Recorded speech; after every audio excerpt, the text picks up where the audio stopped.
Welcome back in fans. स्वागत है आप सभी का ब्लीच के एक और नए पार्ट में। अगर आप लोगों ने अभी तक इसके पिछले पार्ट को नहीं देखा है तो उसका लिंक आपको डिस्क्रिप्शन बॉक्स में मिल जाएगा, तो याद से उसे देख लेना, नहीं तो ये पार्ट कुछ भी समझ में नहीं आएगा। और अगर आप लोग मेरे चैनल पर नए हैं तो मेरे चैनल को सब्सक्राइब करके वीडियो को लाइक करना मत भूलना, ताकि आप सभी का सपोर्ट मुझे मिलता रहे। तो खैर देरी ना करते हुए शुरू करते हैं आज की इस वीडियो को।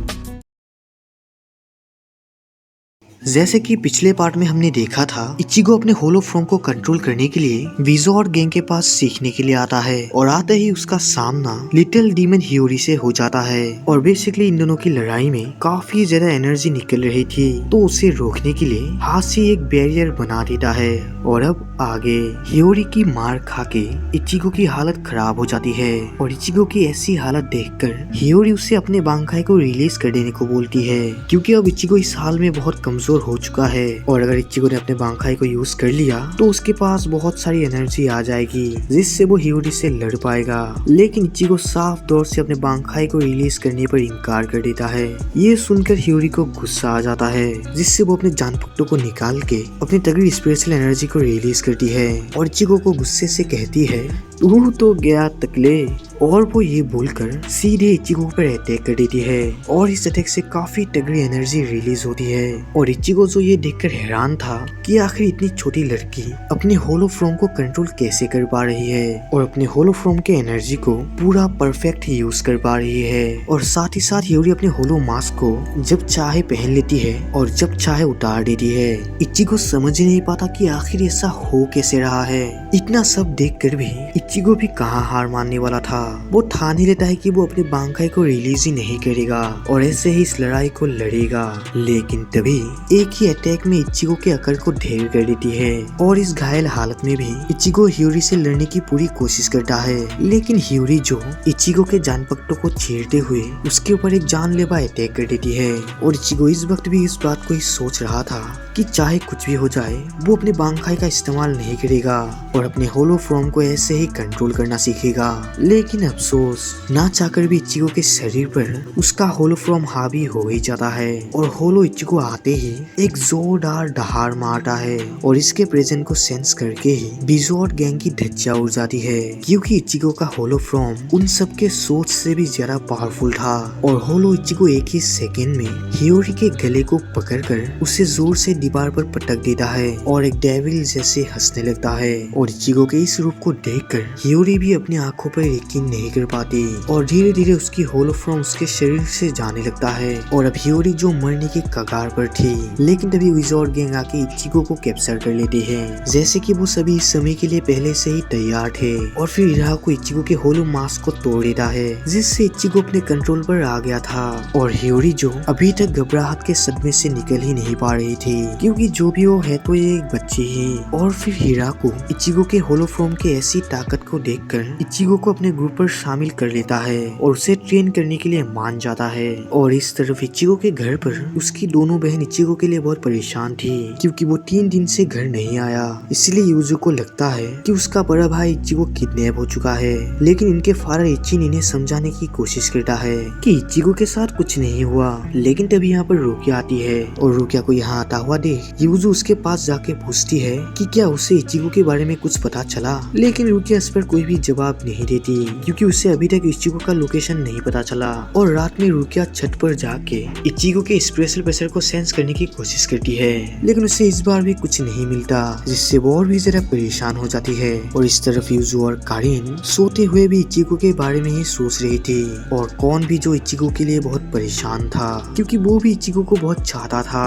और इस तरफ हम विजोर्ड गैंग के सभी मेंबर्स को देखते हैं, जिनमें से हमें शेंजी हिराको के बारे में तो पता ही है, जो विजोर्ड गैंग का लीडर है। और इन मोहतरमा का नाम तो आप जानते ही हो। बाय द वे इसका फुल नाम है हियोरी सारुगाकी और इस बंदी का नाम है लव और इस रियल का नाम है ओताकू और इस बॉक्सर का नाम है केंसे और इस मैगजीन पढ़ रही लड़की का नाम है लीजा। और तभी हम इचिगो को देखते हैं, जिसे एक बेकार सा वार्म वॉक करने दिया जाता है, लेकिन ये काम इचिगो को बिल्कुल पसंद नहीं आता, क्योंकि वो पिछले 1-1.5 घंटे से यही करता आ रहा है, जिससे वो इस काम से बोर हो गया, जिससे वो गुस्से से हिराको को एक लात मार देता है। ये देखकर हियोरी भड़क जाती है और इचिगो से गुस्से से कहती है कि आखिर टकला इचिगो करना क्या चाहता है, और वो इचिगो को वार्निंग भी देती है कि अगर टकले इचिगो ने ऐसी बेहुदा हरकत दोबारा की तो हियोरी से एक जोरदार चपाट मारेगी। ये सुनकर इचिगो भी हियोरी से बहस करने लगता है और वो इस मशीन को दोष देते हुए कहता है कि आखिर उसे सारा दिन ये बकवास का काम ही क्यों करना पड़ रहा है, वो भी इस हाथ से बनाए गोबर मशीन के साथ। और इन दोनों की लड़ाई से विजॉर्ड गैंग के मेंबर्स भी बोर हो जाते हैं और तभी यहाँ पर बाकी 2 विजॉर्ड गैंग के मेंबर्स भी आ जाते हैं और यहाँ पर अभी तक ये दोनों लड़ ही रहे थे। और इचिगो जो बार बार हियोरी से कहता है कि आखिर हियोरी उसे बार बार टकला क्यों बोल रही है, बल्कि उसके सर पर तो भर भर के बाल हैं। लेकिन हियोरी कहती है कि इचिगो एकदम गलत है, हियोरी उसे बालों के लिए टकला नहीं बोल रही, बल्कि वो उससे टकला इसलिए बोल रही है क्योंकि उसे टकला बोलने में मजा आता है। ये सुनकर इचिगो और भी ज्यादा भड़क जाता है और हियोरी को मारने के लिए आगे बढ़ता है, लेकिन हियोरी अपने चप्पल को निकाल कर इचिगो के मुंह पर थप्पड़ों की बारिश कर देती है। बाय द वे विजॉर्ड गैंग के इन दोनों मेंबर में से इस बड़े आदमी का नाम है हाची और इस लड़की का नाम अभी तक मुझे नहीं पता चला।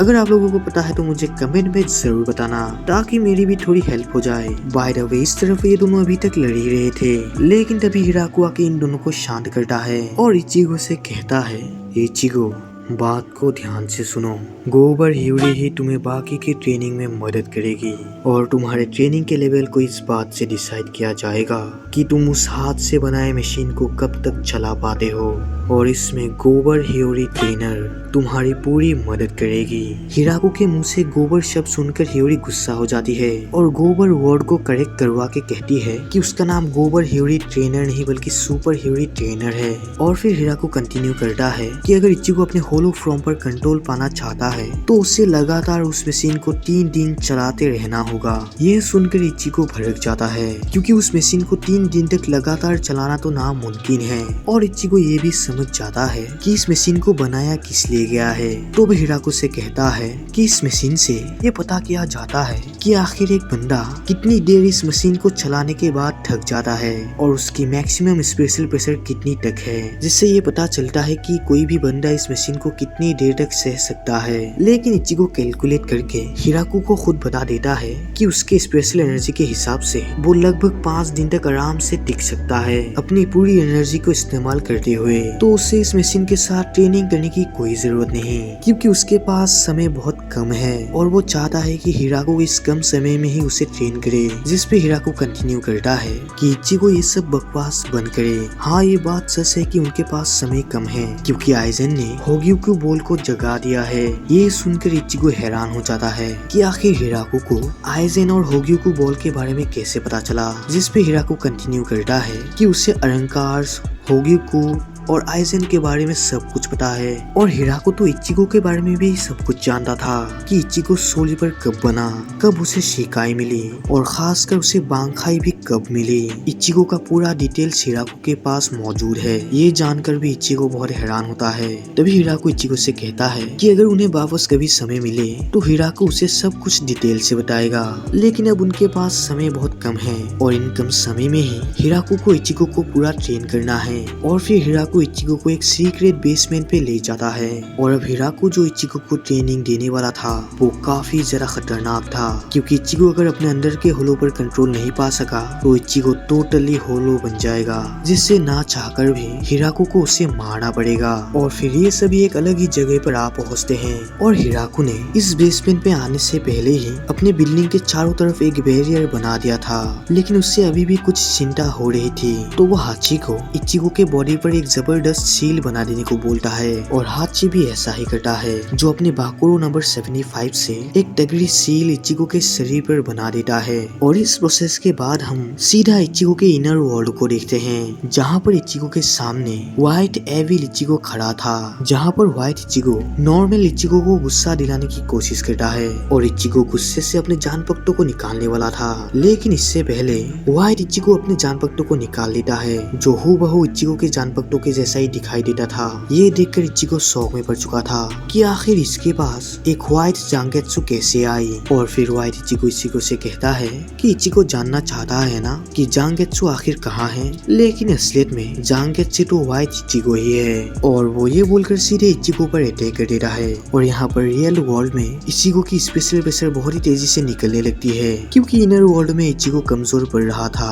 और इचिगो को ऐसे देखकर वीजो और गैंग की फट रही थी, क्योंकि वो सभी इचिगो के होलो फॉर्म से बहुत ही मुश्किल से ही मुकाबला कर सकते हैं। और देखते ही देखते होलो इचिगो पर हावी होने लगता है। और फिर इचिगो बहुत ही आसानी से हाची के तगड़े सील को तोड़ देता है। ये देखकर लीसा इचिगो से लड़ने के लिए बैरियर के अंदर चली जाती है, क्योंकि इन्हें इचिगो के बॉडी को तब तक सही सलामत रखना होगा जब तक इचिगो ठीक ना हो जाए। और फिर होलो इचिगो लीसा को यहाँ देखकर उसके ऊपर अटैक कर देता है। और इसी बीच हम इचिगो के इनर वर्ल्ड को देखते हैं, जहाँ पर ये दोनों अभी तक लड़ रहे थे।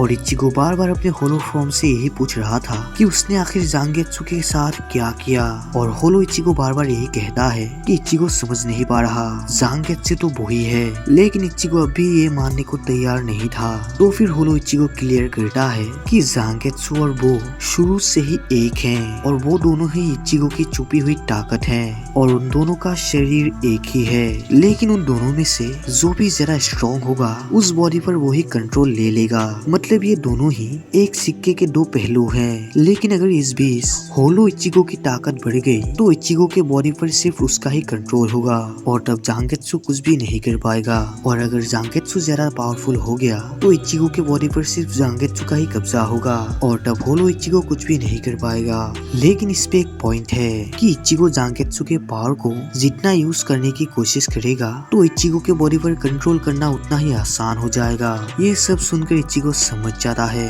कि अब उसे जांगेत्सु को वापस लाने के लिए होलो इचिगो को हराना होगा, जिससे वो जांगेत्सु के पावर को अच्छे से यूज कर पाएगा। ये सुनकर होलो इचिगो हल्की सी स्माइल देता है, क्योंकि उसे लगता है कि इचिगो उसे सपने में भी नहीं हरा पाएगा। और फिर इचिगो बैटल में अपने बांखाई को यूज करने के लिए रेडी होता है। ये देखकर होलो इचिगो भी सीरियस हो जाता है, और लिटरली वो भी अपने बांखाई को यूज करने के लिए रेडी होता है जैसे इचिगो रेडी था। ये देखकर इचिगो और भी ज्यादा कंफ्यूज हो जाता है कि आखिर होलो इचिगो बांखाई को भी यूज कैसे कर सकता है, क्योंकि ये तो उसकी टेक्निक है। लेकिन इचिगो ये भूल गया कि खुद इचिगो और ये होलो इचिगो दोनों ही एक ही सिक्के के दो पहलू हैं। तो इचिगो के पास जो भी एबिलिटी होगी बेशक वो एबिलिटी होलो इचिगो के पास भी होगी। और फिर ये दोनों लड़ने के लिए पूरा सीरियस होके एक साथ अपने बांखाई को रिलीज कर देते हैं। और इसके आगे का बैटल हम अगले पार्ट में देखेंगे, और अगले पार्ट को मिस ना करने के लिए मेरे चैनल को सब्सक्राइब करके रखना।